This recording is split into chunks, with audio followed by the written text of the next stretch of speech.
Happy Saturday guys! And thank God, it's Saturday! Ayan, wala lang.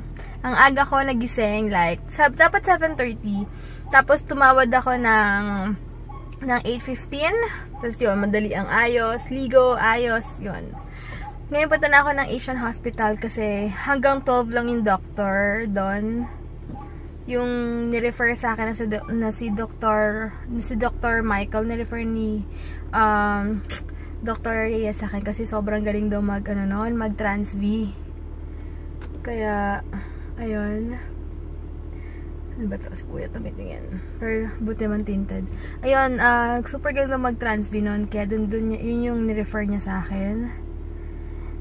Kaya excited na ako para malaman na kung PCOS ba, kung may PCOS ba ako, or kung ano man itong nararamdaman ko, diba?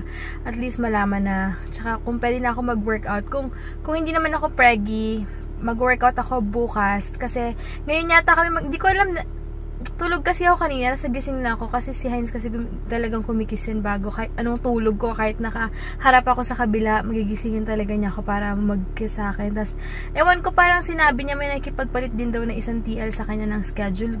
Dapat daw na parang pang umaga, para magiging middle shift yata siya or something. So, sabi ko much better yun kasi 9 days straight siya. Tapos, kasi diba may seminar, kaya sabi ko kung pwede makipagpalit ka muna ng schedule para makasleep ka kahit papano. Kaya lang sabi niya nahihiya daw siya kasi nga buntis daw yung isang TL doon, nahihiya siya makipagpalit. Sakto naman na yung TL na yon gusto rin makipagpalit ng schedule na parang gusto niya magpalit sila ni Heinz. Kaya sabi ni Heinz, yun daw sakto nga daw na makakatulog siya ng mabuti. Kaya ngayon, baka mamaya magsisimba na kami. Tapos para bukas pahinga. Yun. Yes. Para bukas, kung di man ako preggy, mag-workout na lang ako bukas. Tapos, yun, workout. Dahil kailangan ko na talagang mag-workout. Kaya sakto rin talaga. Kasi alam nyo nun si Heinz, hanggat maaari, ayaw nun na nga abala ng tao. Katulad niya sa mga schedule. Nahiya rin siya. Kasi nga doon, syempre kinoconsider din niya yung isa na buntis.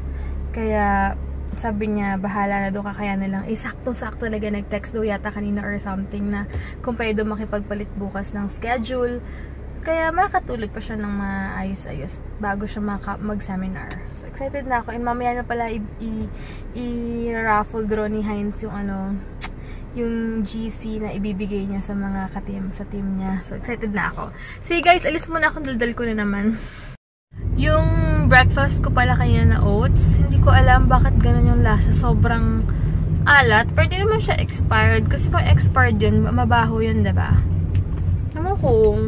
Tsaka hindi naman agad na-expire yun, diba? Naman ko ba? So, ikaw, parang ang alat nito. Nakakainis.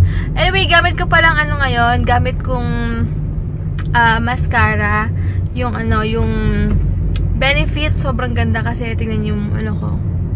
Ito niya ba yung pilik mata ko? Medyo kumapal-kapal siya. Ang ganda ng Shuyumura na curler. Talagang hindi na siya, hindi siya napuputol or naglalagas-lagas yung pilik mata mo kahit anong diin mo. So maganda pala talaga siya.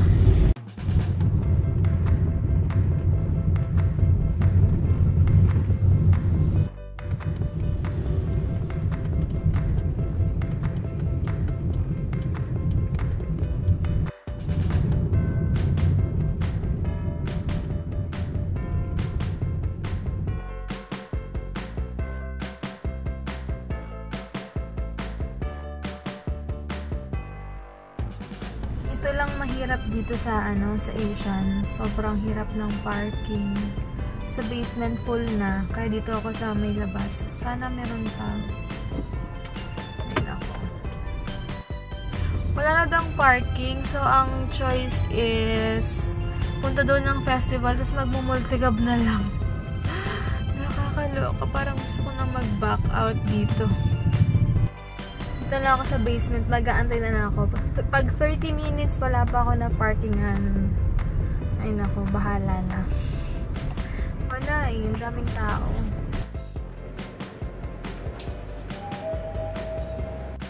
Ayan, dito ulit ako.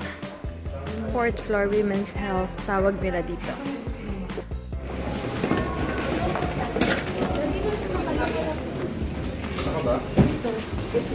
Pa-approve ko na. So, punta na ako sa Women's Health na.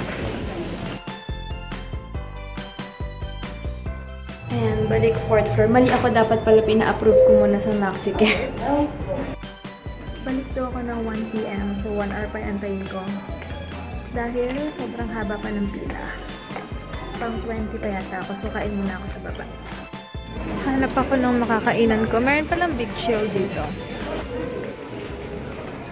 Cafe France. Ito may cafeteria.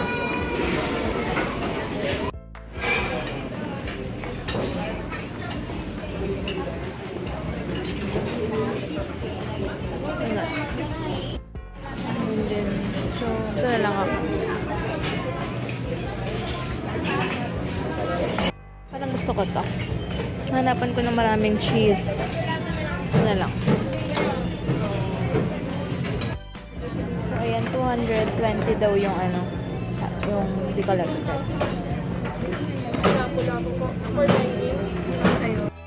Grabe 400 pesos tong lahat na to.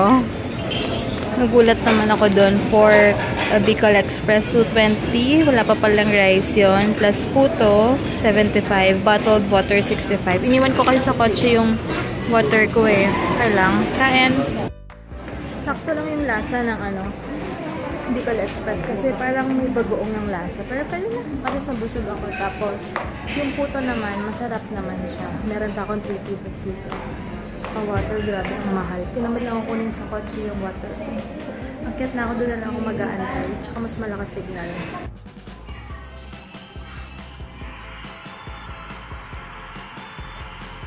Ito yung machine.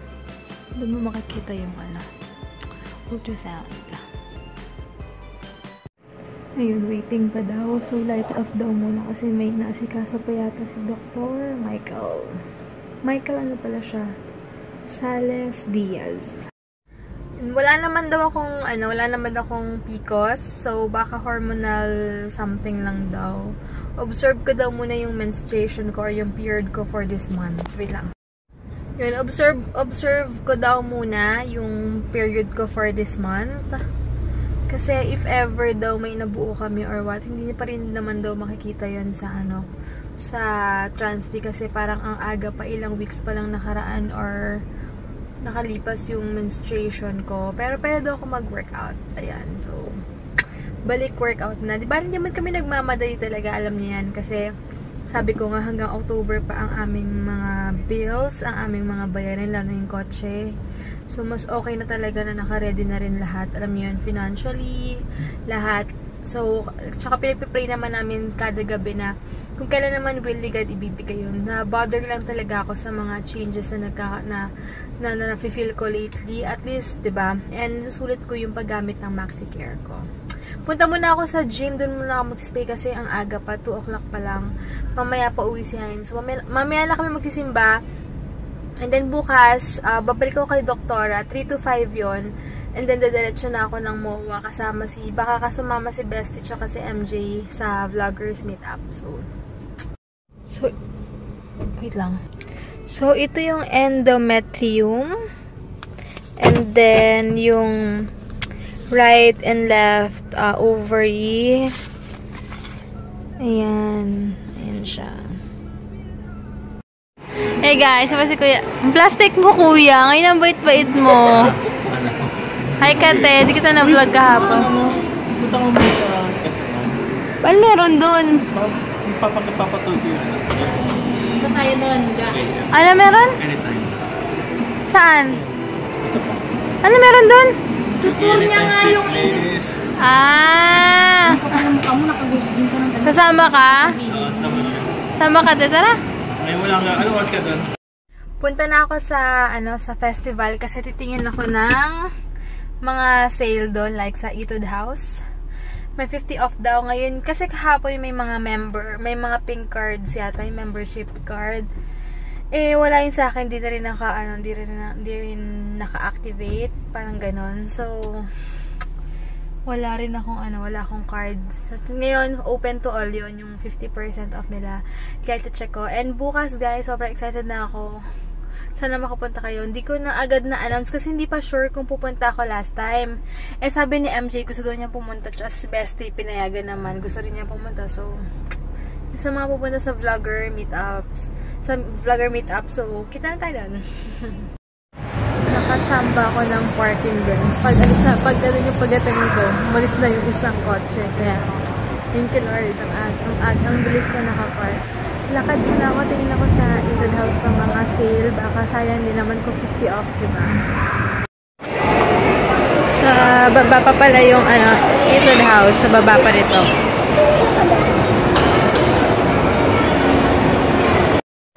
Bayad muna ako ng Meralco. Hindi ko alam saan yung banda. Yung bayad sa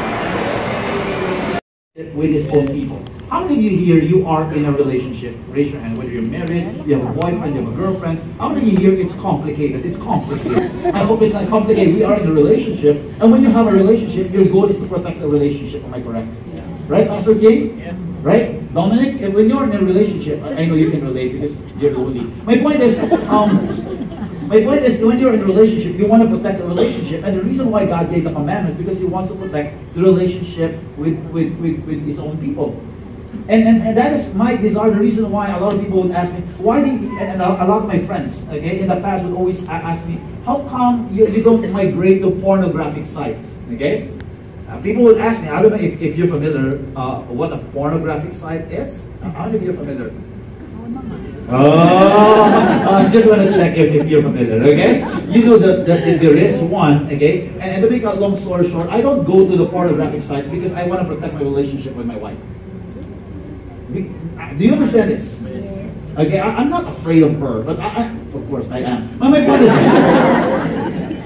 more than just being afraid, I wanna protect a relationship, and by allowing things that might not really help a relationship, down the road it can destroy my relationship with her and the way I view her, the way she views me.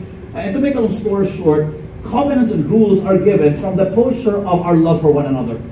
Apart from God's love from us, we would never see God's commandments as an expression of His love.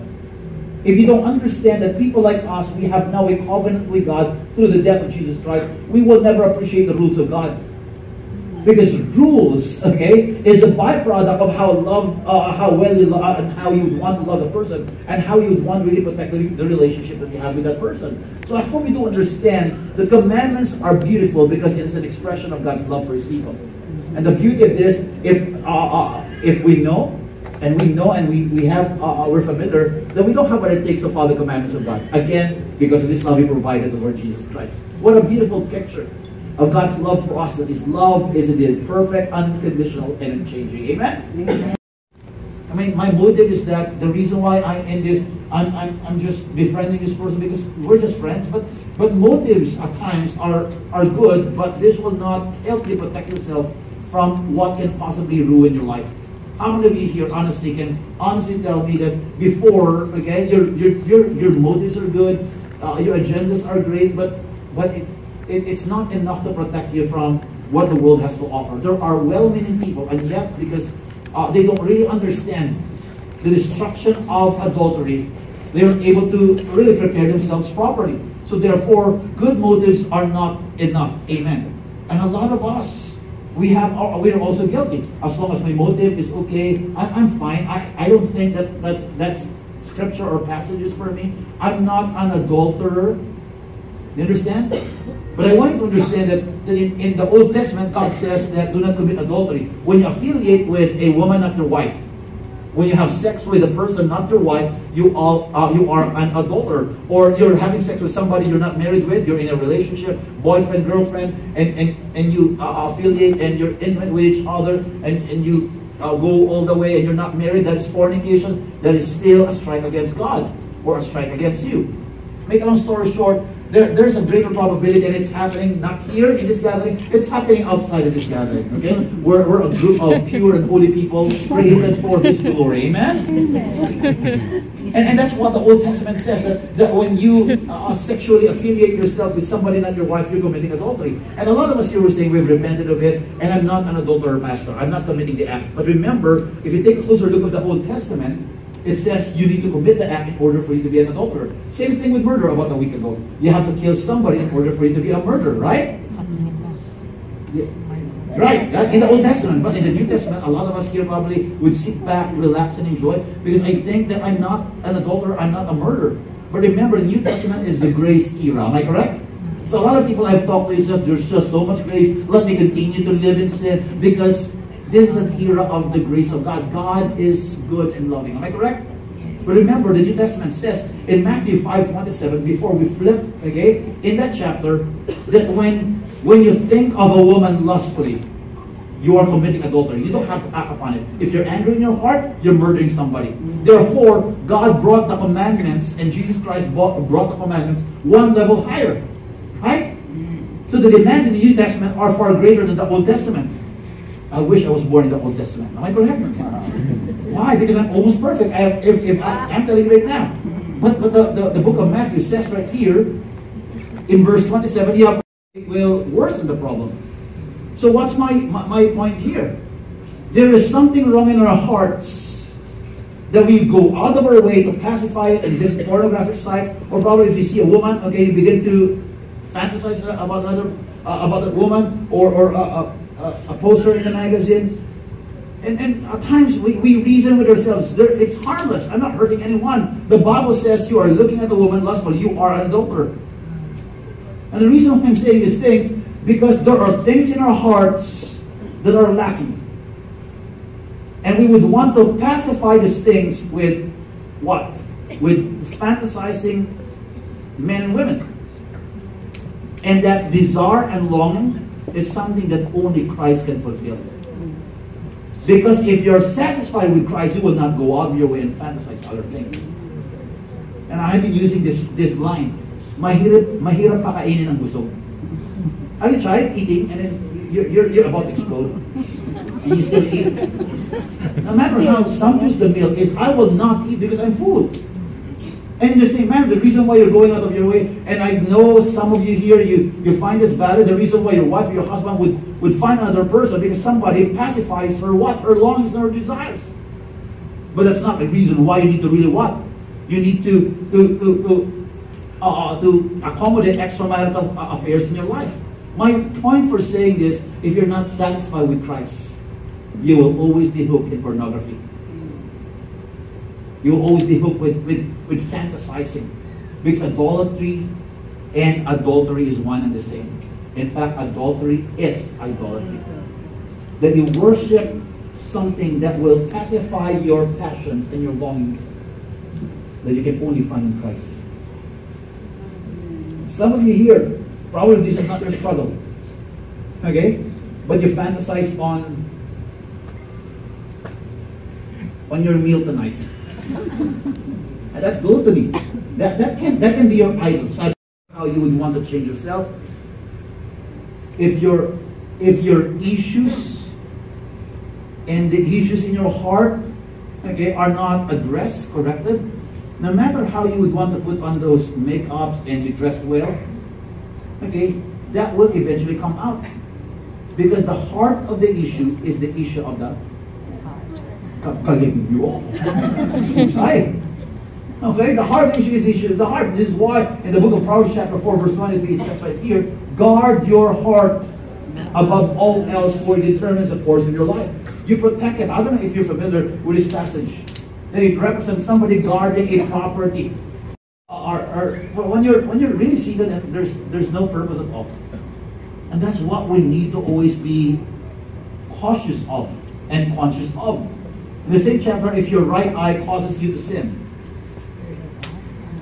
Okay, why the right eye? Why? I don't know, but my point is, whether that's right or left. That's you, Pastor, ha? Wala lang, okay? It's right or left, causes you to sin, tear it out, and throw it away. So tonight, I want you to go home and gouge it out. No, I don't want to be grotesque here. The passage in the scripture is simply saying this is how important it is. That if you have to cut it, remove it, you have to do it. Because if not, if you don't address this, it can destroy your body. For it is better that you lose one of your members than that your whole body be thrown into hell. This is how important it is.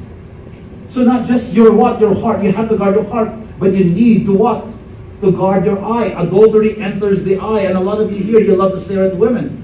It's not harming me, but I'm telling you right now, that's adultery. If you look at a woman for the first time, that's not adultery. That's appreciation. You appreciate it. But for the second time, that's adultery. Because you're what? You're having immoral thoughts with that person. I mean, how many of you here, you will agree with me? A lot of you here will not agree with me. How many of you here, you have given a 380-year-old, not human being, okay, or human being, a second look? You know, we would never, why? Because, okay, I don't think she's worth the loss. And that's not the main point here. The main point here is that there is this propensity for us to take a closer look. And second look, that's just appreciating. No.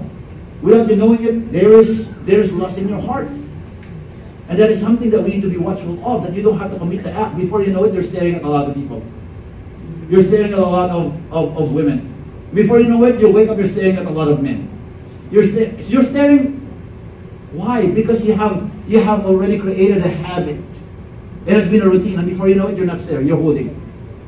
Before you know it, you're not holding, you're touching. Before you know it, you're naked. Why? Because that's how the enemy would want us. He wants to nudge us slowly. Am I too graphic here? No, okay. I hope okay, you did see our parental guidance, okay? And the reason why I'm pretty clear here, because this is happening. We can't just say and stand here, praise the Lord, hallelujah, oh God, it's happening out there, it's a fight. And the reason why I'm so serious with this and I'm driven with my message, because I'm a product of a family. I'm not blaming my parents. I was born out of wedlock, and I just hate the whole idea. And I made a decision. I want to marry one person. I want to be with her for the rest of my life. I will not entertain another girl because I can't even contain one. Yes, honey, because she's too amazing for me. Amen? What is pleasing, what is honorable. And you know what I've discovered? This is important. Before you leave, it will change your life. Okay? What I've discovered is that I know a lot of you here are familiar with this. That to live a pure and holy life, to say no to sin, is for you to walk in the grace of God. God's grace. Now, don't be surprised if I'm moving. I will repeat this over and over again. But the first thing you need to understand is that you need to walk in the grace of God. What's the grace of God? The grace of God is God's unmerited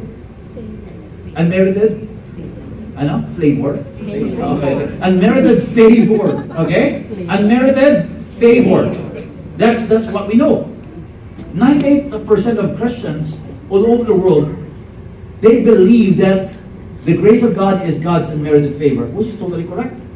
But you miss the whole thing. In fact, that's only half of the story. If you check the Bible, if you check the different references, yes, it is God's unmerited favor. Can you say amen? Amen. But you know what? If you check 2 Corinthians chapter 12, verse 9, but he said to me, Paul was talking here.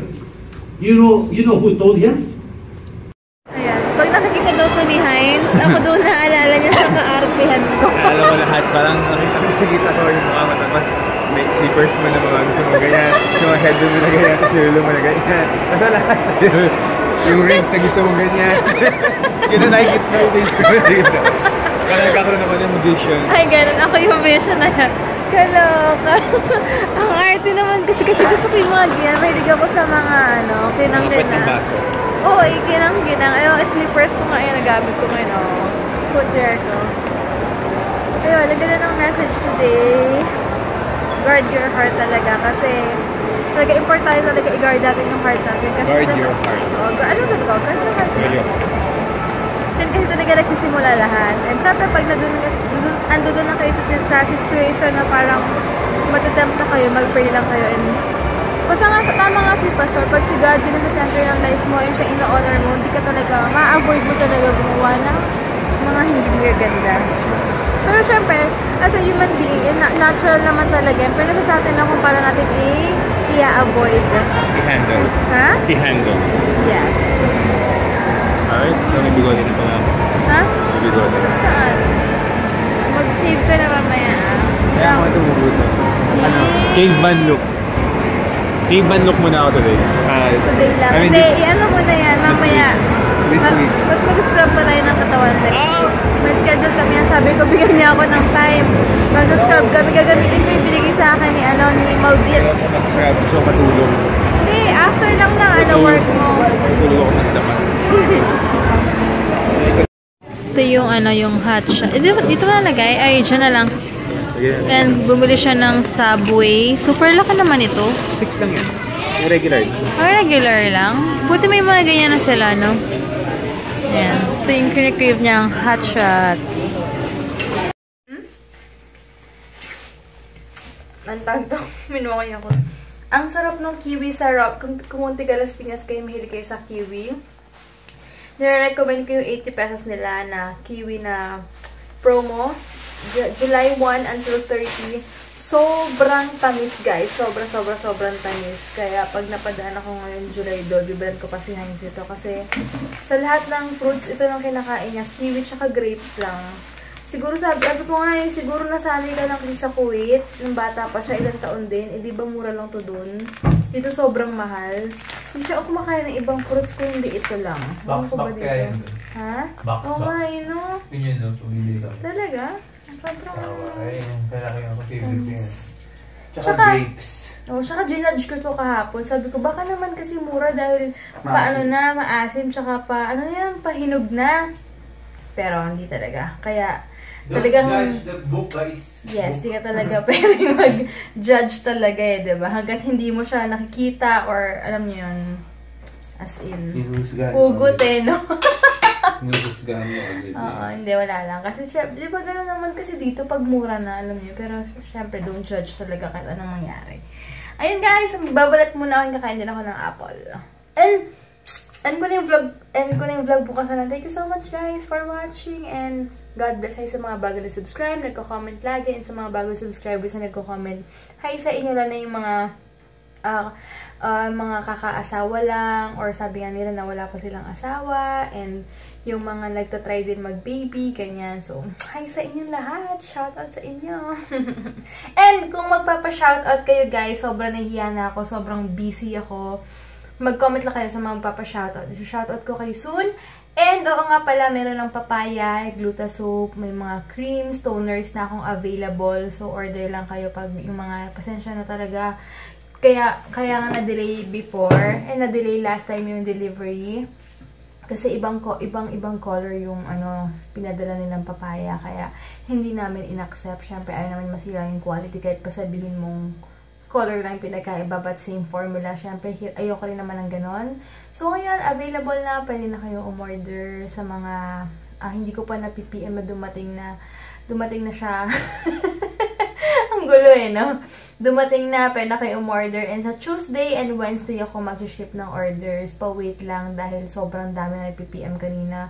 And yung iba, box na ino-order kasi magsa-stock na sila. Iba naman bibenta.